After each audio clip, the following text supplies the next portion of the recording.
Acts of the Apostles, chapter 14. Paul and Barnabas in Iconium. The same thing occurred in Iconium, where Paul and Barnabas went into the Jewish synagogue and spoke in such a way that a great number of both Jews and Greeks became believers. But the unbelieving Jews stirred up the Gentiles and poisoned their minds against the brothers. So they remained for a long time, speaking boldly for the Lord, who testified to the word of his grace by granting signs and wonders to be done through them. But the residents of the city were divided. Some sided with the Jews and some with the apostles. And when an attempt was made by both Gentiles and Jews with their rulers to mistreat them and to stone them, the apostles learned of it and fled to Lystra and Derbe, cities of Lycaonia, and to the surrounding country. And there they continued proclaiming the good news. Paul and Barnabas in Lystra and Derbe. In Lystra, there was a man sitting who could not use his feet and had never walked, for he had been crippled from birth. He listened to Paul as he was speaking, and Paul, looking at him intently and seeing that he had faith to be healed, said in a loud voice, "Stand upright on your feet." And the man sprang up and began to walk.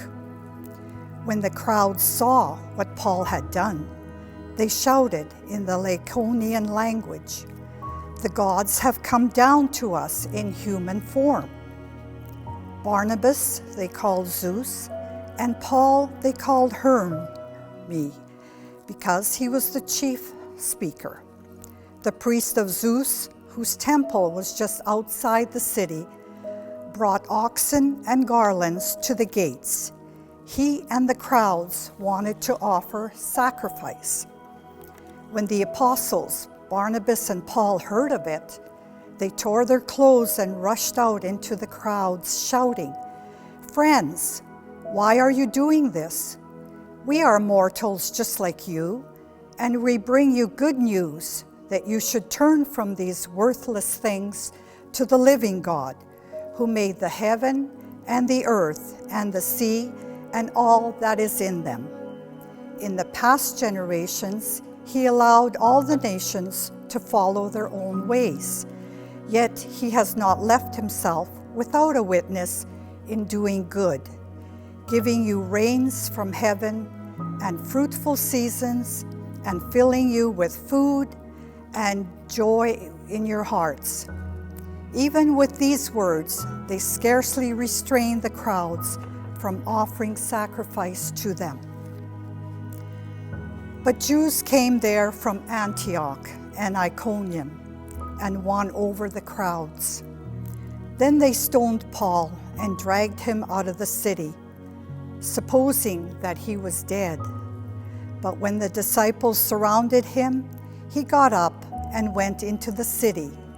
The next day, he went on with Barnabas to Derbe. The return to Antioch in Syria. After they had proclaimed the good news to that city and had made many disciples, they returned to Lystra and then on to Iconium and Antioch. There they strengthened the souls of the disciples and encouraged them to continue in the faith, saying, "It is through many persecutions that we must enter the kingdom of God." And after they had appointed elders for them in each church with prayer and fasting, they entrusted them to the Lord, in whom they had come to believe. Then they passed through Pisidia and came to Pamphylia. When they had spoken the word in Perga, they went down to Attalia. From there they sailed back to Antioch, where they had been commended to the grace of God for the work that they had completed. When they arrived, they called the church together and related all that God had done with them and how he had opened a door of faith for the Gentiles, and they stayed there with the disciples for some time.